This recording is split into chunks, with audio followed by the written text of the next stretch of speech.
반갑습니다. 여수입니다. 지난번에 이어서 그 후백제의 귀족 전주 최씨에 대해서 한번 살펴보도록 하겠습니다. 전주 최씨는 그 양대 혈통이 있는 것으로 잘 알려져 있어요. 그러니까 금마저에 내려와 정착한 고구려 유민 후손인 당체, 그 다음에 상주에서 괜현을 따라온 토체, 그래 이제 둘 다 이제 괜현을 옹립해서 후백제를 세우고 그 귀족이 됐어요. 그러니까 당체도 뭐 후백제 귀족이다 이렇게 말할 수 있고, 토체도 후백제 귀족이다 이렇게 말할 수 있어요. 토체는 애시당초 괜현을 그 모시고 상주에서부터 전주까지 왔고, 당체는 그 무진주에다가 그 공국을 세운 괜현을 모셔다가 왕으로 만들고 자기들이 귀족이 됐고 이렇게 된 거죠. 근데 이게 결국은 이제 그 후백제가 잘 나갔으면 괜찮은데 망해버렸기 때문에 후백제에 부역한 죄를 면할 수가 없었는 거죠. 결국 고려하고 후백제 사이에 후삼국 통일전쟁을 벌였는데 그 전쟁에 져서 나라가 망해버렸어요. 그래 전주 최씨는 그 후백제 귀족이자 그 중추 세력이죠. 그러니 그 책임을 면할 수가 없는 거죠. 그 30여 년간의 전쟁으로 쌓인 원한이 있어요. 전쟁을 30년간이나 했기 때문에. 그러니까 고려 왕실은 후백제 출신을 박대를 하는 거죠. 그리고 후백제 출신들은 고려 왕실을 원망해요. 근데 그 후백제 중에서도 가장 핵심 세력이 전주에 있는 사람들, 그러니까 전주 최씨, 전주 이씨, 전주 유씨, 뭐 전주 박씨 이런 사람들이에요. 고려사 세가 태조 26년 943년에는 여덟 번째로 말하기를 차령산맥 이남과 공주 금강 바깥쪽은 산과 땅의 형세가 모두 반대 방향으로 뻗어 있으니 인심 또한 그러하다. 비록 그 사람이 양민이라 하더라도 관직에 올려서 일을 맡겨서는 안 될 것이다. 이게 태조가 이렇게 유언을 한 거예요. 이게 뭐 위조됐다는 말도 있고 있는데 사실 그 배경을 그 주변 상황을 살펴보면 사실인 걸로 제가 볼 때 인정이 돼요. 흔히 후뇨 10조 이렇게 말하는데 위조설이 있지만 전후사정이 일치해요. 거짓말이 아니란 얘기죠. 고려 전기에 후백제 출신 진출이 어려웠던 건 사실이고, 후백제 출신들이 고려 조정에 악감정을 가졌던 것도 사실이에요. 이게 후뇨 10조 말고 다른 문헌에서 이렇게 확인이 되는 거죠. 여기에 대해서는 뒤끝 장렬 후뇨 10조 하는 51번 영상, 이걸 참조하시기 바랍니다. 고려사 전료 현종 2년 1011년에는 박섬이 아래기를 전주는 곧 옛날 백제로서 성조께서도 미워하셨습니다. 성조는 태조 왕건을 말하는 거예요. 주상께서는 행차하지 마소서 하니 왕이 옳다고 여겨서 바로 장공역으로 가서 유수하였다. 그러니까 고려왕 현종이 그 피난을 가다가 전주를 가는데 전주를 못 들어가고 무서워서 해코지 당할까 봐서 김제로 우회를 했다, 이런 얘기예요. 고려 현종의 행차는 거란이 침략해 갖고 송도가 함락돼 버렸어요. 현종이 나주로 몽진을 하던 중에 전주를 이제 경유를 하게 됐는데, 전주 사람들은 보복이 무서워서 들어가지는 못해요. 아까 거기가 삼내, 지금의 완주군 삼내읍, 그 삼내역에서 전주로 못 가고 장공역으로 우회했다, 이 얘기예요. 근데 삼내역은 전주 북쪽 35리에 있다고 그 동국 여지승남에 적혀 있어요. 장공역은 서쪽으로 30리에 있고, 그러니까 35리를 들어가 전주 시내에 들어가서 관하에서 머물러야 되는데 거기를 무서워서 못 들어가고 서쪽 30리에 있는 장공역으로 갔다, 이런 얘기죠. 국왕이 전주 시내를 들어가지 못하는 그런 상황이었어요. 그러니까 전주하고 그 고려 왕실하고 굉장히 그 적대감을 가지고 있었다는 걸 알 수 있는 거죠. 이게 저기 그 후뇨 10조가 없다 하더라도 이런 사정을 여기서 알 수 있는 거죠. 저녁이 되자 조용겸이 왕을 그곳에 머물게 하고서는 왕의 위세를 가지고 장난을 치려고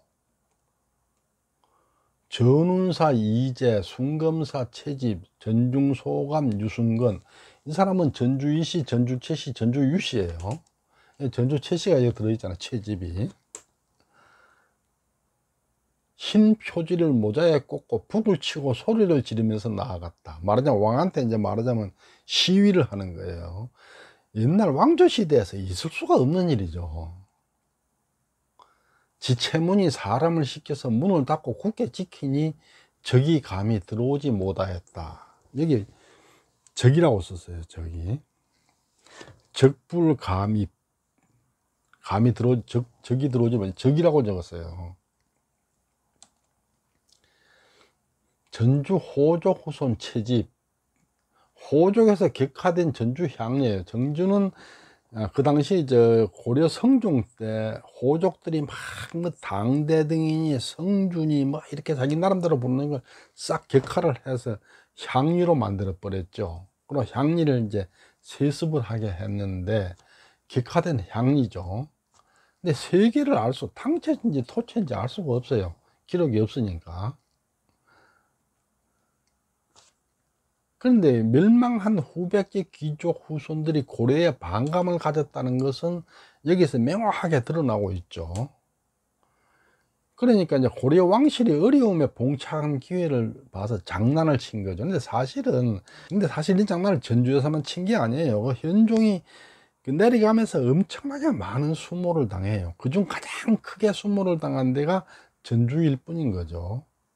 그러니까 고려 왕실과 전주 호족의 원한 관계를 여기서 확인할 수 있는 거죠. 후백제에 부역한 제. 고려 조정은 후백제 출신을 박대를 했어요. 그리고 후백제 출신들은 고려 조정의 원한을 가지고 있었는 거죠.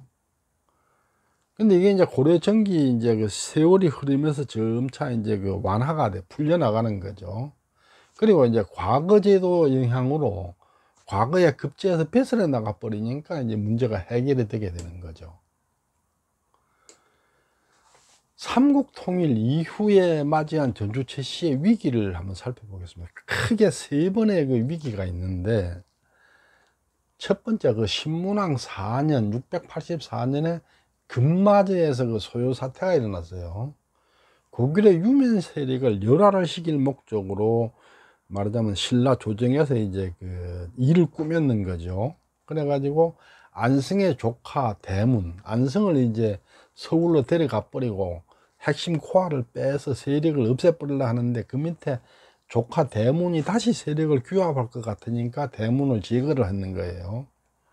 그러니까 거기에 대해서 유민들이 이제 반발해서 이제 말하자면 소요 사태가 벌어졌는데, 반란이라고까지 말하기는 좀 그럴 만한 사태가 벌어졌는데, 강경파들을 전부 뽑아서 남쪽으로 3인을 시켰어요. 그러니까 전라남도 쪽으로, 전라도 남쪽으로 전부 3인을 시켰는데, 그때 전주 채씨는 이 강경파 3인에 끌려가지 않고 전주에 남았어요. 그 얘기는 뭐냐면 전주 채씨가 강경파가 아니었을 것이다. 앞에 제가 설명을 드렸죠. 그렇게 볼 수 있겠습니다. 또 두 번째 위기는 이제 후백제가 망했어요. 견훤을 모셔다 왕으로 만들어 후백제를 세웠는데 그 나라가 망해버린 거예요. 그게 엄청난 위기를 맞이한 거죠. 후백제 귀족으로서의 중추 세력으로 활동을 했는데, 후백제가 망하고 니까 이제 고려 조정에서는 말하자면 그 적국이니까 그 30년을 싸움한 전쟁한 적이니까 차별할 수밖에 없었죠. 그리고 전주 호족들은 고려 왕실에서 원한을 가졌어요. 그런데 이제 과거 제도 영향으로 서기 1100년 이후 가서 이제 살아나게 되죠.